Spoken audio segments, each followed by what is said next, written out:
निवडणूक ही उमेदवारांसाठी परीक्षा मानली जाते, परंतु आता ही निवडणूक कर्मचाऱ्यांसाठी देखील खरी परीक्षा असणार आहे। या पुण्यातील निवडणूक कर्मचाऱ्यांना 50 गुणांचा पेपर सोडवण्यासाठी देण्यात आलाय आणि त्यापैकी 38 गुण पास होण्यासाठी मिळवणं क्रमप्राप्त आहे, गरजेचं आहे। होय, या निवडणूक कर्मचाऱ्यांना जे प्रशिक्षण देण्यात आले त्या प्रशिक्षणामध्ये हे निवडणूक कर्मचारी कितपत पारंगत झालेत हे तपासण्यासाठी, याची चाचणी घेण्यासाठी ही परीक्षा निवडणूक विभागाकडून आयोजित करण्यात आली आहे। पुण्यातील COEPच्या या भव्य अशा हॉलमध्ये आपल्याला हे शेकडो निवडणूक कर्मचारी परीक्षा देताना किंवा परीक्षेचा पेपर सोडवताना आपल्याला पाहायला मिळत आहेत। या निवडणूक कर्मचाऱ्यांचं 2 वेळा प्रशिक्षण झालंय आणि या 2 वेळा प्रशिक्षण झाल्यानंतर प्रत्यक्षात ज्या दिवशी मतदान होतं त्या मतदानाच्या वेळी ज्या काही गोष्टी कराव्या लागतात, व्हीव्हीपॅट आणि EVM यांची जोडणी असेल, एखादी समस्या निर्माण झाली तर त्यावरती पर्याय शोधणं असेल, अशा एक ना अनेक गोष्टींचं प्रशिक्षण या कर्मचाऱ्यांना देण्यात आलंय आणि त्यामध्ये ते कितपत खरे उतरतायत हे तपासण्यासाठी ही परीक्षा या ठिकाणी घेतली जाते आणि हे सगळे निवडणूक कर्मचारी अतिशय तन्मयतेने किंवा मोठ्या गांभीर्याने ही परीक्षा या ठिकाणी देत आहेत किंवा पेपर जे आहेत ते सोडवत आहेत। मॅडम, एरवी तुम्ही नमस्कार। नमस्ते सर। नमस्कार। एरवी तुम्ही काय करता, कोणत्या विभागामध्ये काम करता? मी उपशिक्षिका खराडी, मनपा शाळा क्रमांक खराडी येथे। तुम्ही स्वतः शिक्षिका आहात? मी स्वतः शिक्षिका आहे। एरवी तुम्ही परीक्षा घेता, आज तुम्हाला द्यावी लागते मुलांच्या, पण मला आज पेपर द्यावा लागतोय।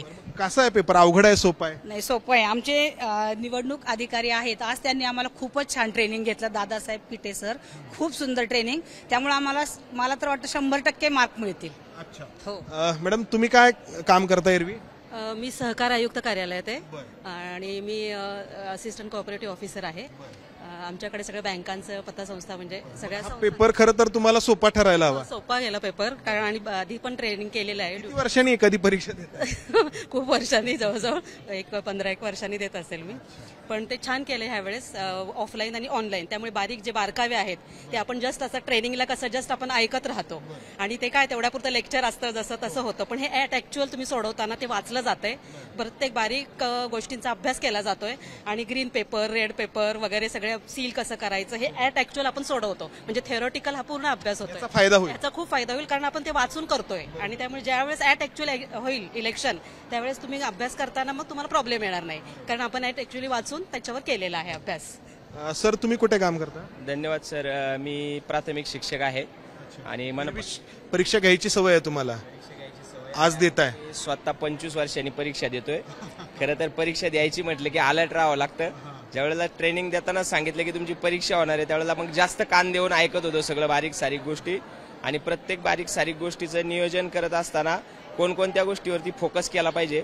खरं तर हे सगळं लोकसभेची निवडणूक पार पाडत असताना प्रत्येक गोष्टीचं नियोजन कसं असावं ते जर नसेल तर एक साधी जरी गोष्ट चुकली तरी पुढे त्याचे परिणाम काय भोगावे लागू शकतात ते आम्हाला चांगलं माहिती आहे। त्यामुळे प्रत्येक बारीक सारीक गोष्टीवर आम्ही आता सध्या फोकस करतोय आणि ट्रेनिंग देताना जे काही सांगत होते, जे ट्रेनिंग देणारे होते त्याचं एकदम छानसं ट्रेनिंग आम्हाला झालेलं आहे आणि परीक्षेच्या चाचणी होतीये, त्याची पडताळणी होतीये की हे जे ट्रेनिंग आहे ते कशा स्वरूपात देण्यात आलंय आणि घेणाऱ्यांनी हे प्रशिक्षण, हे ट्रेनिंग किती गांभीर्याने घेतलंय। आपल्यासोबत दादासाहेब गीते, निवडणूक सहाय्यक निर्णय अधिकारी आहेत। सर, हा जो उपक्रम आहे तर तो आगळा वेगळा आहे आणि ही जी निवडणूक आहे या निवडणुकीच्या माध्यमातून पहिल्यांदाच अशी परीक्षा पाहायला मिळते, तर तुमचा अनुभव काय आहे या सगळ्या कर्मचाऱ्यांना ही परीक्षा द्यायला लावण्याचा?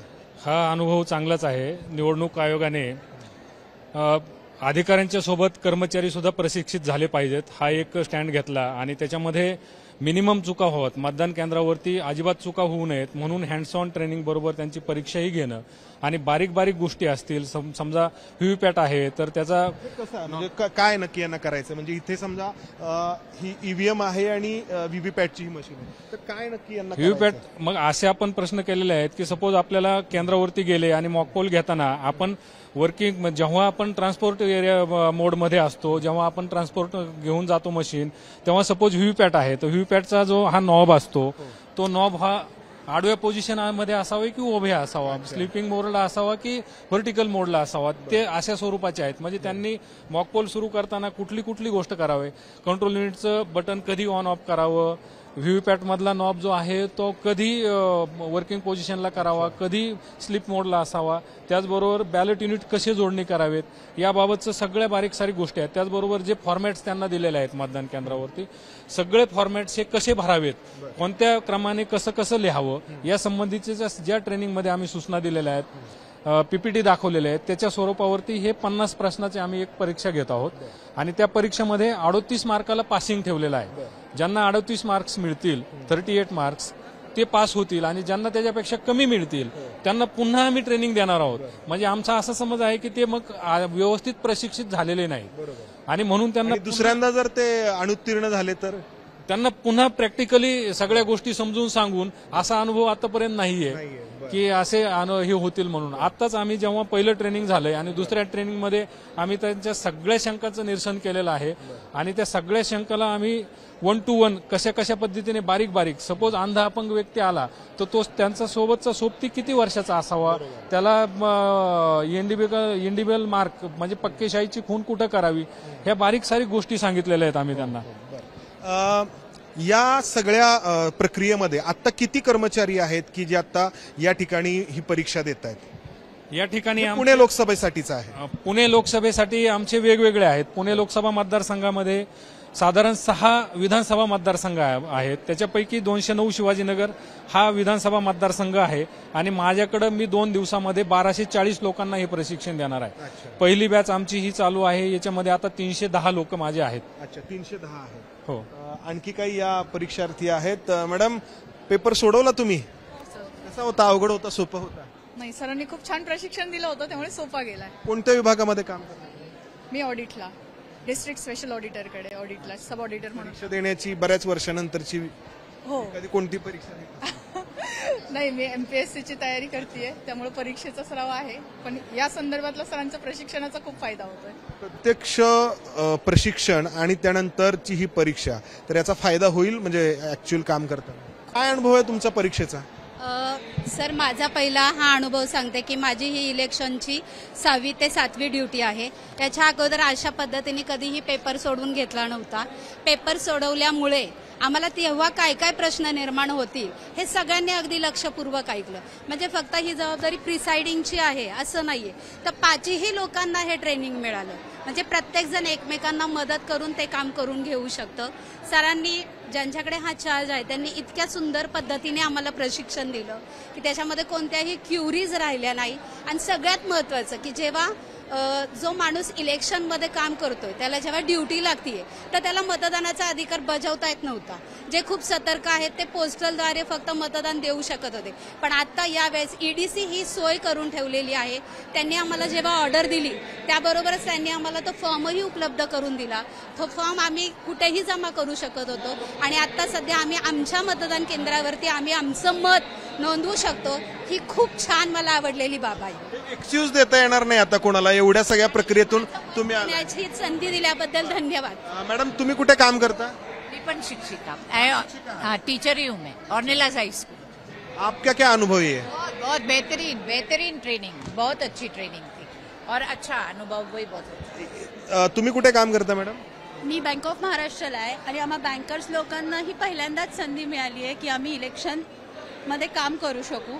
त्यामुळे आमच्यासाठी हे सगळं नवीन होतं, पण तरी देखील आम्हाला उत्कृष्ट प्रतीने सगळं माहिती मिळाली. बेसिकली सगळा स्टाफ पण कोऑपरेटिव्ह आहे की जेणेकरून काय काम करायचं हे त्यांच्याकडनं आम्हाला कळालं. या सगळ्या ईव्हीएमचे डेमो आहेत हे आणि व्हीव्हीपॅट आहे, तर हे प्रत्यक्ष जोडणं वगैरे तर तुम्हाला प्रशिक्षणामध्ये सांगण्यात आलंच, पण एक थेरॉटिकली पण तुम्हाला ते आता या परीक्षेच्या माध्यमातून पडताळता आलं स्वतःला. आणि परीक्षेमुळे ज्या मायनर पॉइंट्स असतात की जे आपल्याकडनं निग्लेक्ट होऊ शकतात ते अवॉइड होतील, कारण का पेपरमध्ये तुम्हाला खूप छोटे छोटे पॉइंट्स हायलाईट करून दिलेत. मतदानाच्या दिवशी तक्रारी येतात की एखाद्या मतदान केंद्रावरती काहीतरी गडबड झालेली आहे, मशीनमध्ये काहीतरी बिघाड झाला आहे, किंवा अमुक बटन दाबल्यानंतर मत तमुक पक्षाला जाण्याऐवजी आणखीच कुठेतरी पक्षाला जाते किंवा आणखी कुठेतरी होतं. तर या सगळ्या ज्या काही समस्या आहेत, या समस्या तर येतच राहणार आहेत, कारण आपली ही प्रक्रियाच इतकी मोठी आहे, म्हणजे भव्य दिव्य आहे, अजस्र अशा या सगळ्या प्रक्रियेतून आपली निवडणूक पार पडत असते. तर या समस्या किंवा या सगळ्या गोष्टी या कमी होण्याला यामुळे मदत होईल. आम्ही ह्या सगळ्या समस्या 100% सोडवण्याचा प्रयत्न करतोय. अगदी 0.1% मध्ये पण कमी नाही करत. तर कधीच कुठेच होत नाही, पण बऱ्यापैकी येस. आता माझं टार्गेट शिवाजीनगरचं असं आहे की एकही मशीन बदलावं लागणार नाही, मॉकपोलला पण नाही आणि प्रत्यक्ष वोटिंगला पण नाही. त्या दृष्टीने मी तयारी करतोय, त्या पद्धतीनेच माझी सगळी तयारी असणार आहे. आता हे झालं आपल्या पुणे लोकसभेसाठीचं. आणखी जे काही आहेत मतदारसंघ, समजा पुण्यातले म्हणजे बारामती असेल, शिरूर असेल, मावळ असेल, तर त्या ठिकाणी देखील ही अशी परीक्षा पद्धती राबवण्यात येते. येस, सगळ्या ठिकाणी पुणे जिल्ह्यामध्ये राबवण्यात येत आहे, त्याचबरोबर महाराष्ट्रात पण राबवण्यात येत आहे. हो. तुमचा काय अनुभव या परीक्षेचा? परीक्षेनुसार कर्मचारी प्रशिक्षण घेऊन निवडणूक कामकाज ज्या दिवशी करायचे त्या दिवशी परफेक्टली काम करतील, कॉन्फिडन्सने. आपल्याला सर्व प्रश्नाचे उत्तर माहीत असल्यासारखं. आजपर्यंत परीक्षा नसल्यामुळे त्यांना ते प्रश्नाचे उत्तर मिळालेलेच नव्हते. या परीक्षेने छोटे छोटे प्रश्न कव्हर केल्याने पीपीटीमध्ये सरांकडून डिटेल मार्गदर्शन त्यांना केलेलं आहे, त्यामुळे ते सर्व पास होऊन निवडणूक योग्यरित्या घेतील. तर हे जे कर्मचारी आहेत, तर कोणी शिक्षक आहे, कोणी सहकार विभागातले आहेत, कोणी महसूल विभागातले आहेत, कोणी जिल्हा परिषदेचे आहेत, वेगवेगळ्या विभागामधले हे शेकडो कर्मचारी. आणि या सगळ्या कर्मचाऱ्यांना इथं हे प्रशिक्षण तर देण्यात आलेलं आहेच, मात्र त्यांची परीक्षा घेतली जाते की त्यांनी त्यांच्या कामामध्ये अधिक सजगता दाखवावी किंवा अधिक पारंगत हे सगळे निवडणूक कर्मचारी त्यांच्या कामामध्ये व्हावेत. आपली लोकशाही अशाच वेगवेगळ्या टप्प्यांना पार करत वृद्धिंगत होत आलेली आहे, अधिक सुदृढ होत आलेली आहे.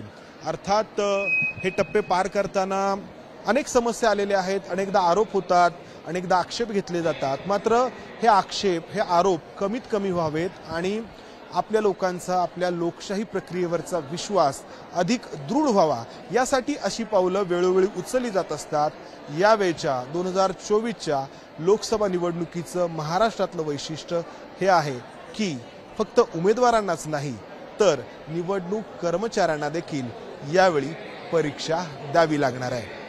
कॅमेरामन राजेश बिडकरसह मंदार गुंजारी, एबीपी माझा, पुणे. एबीपी माझा, उघडा डोळे बघा नीट.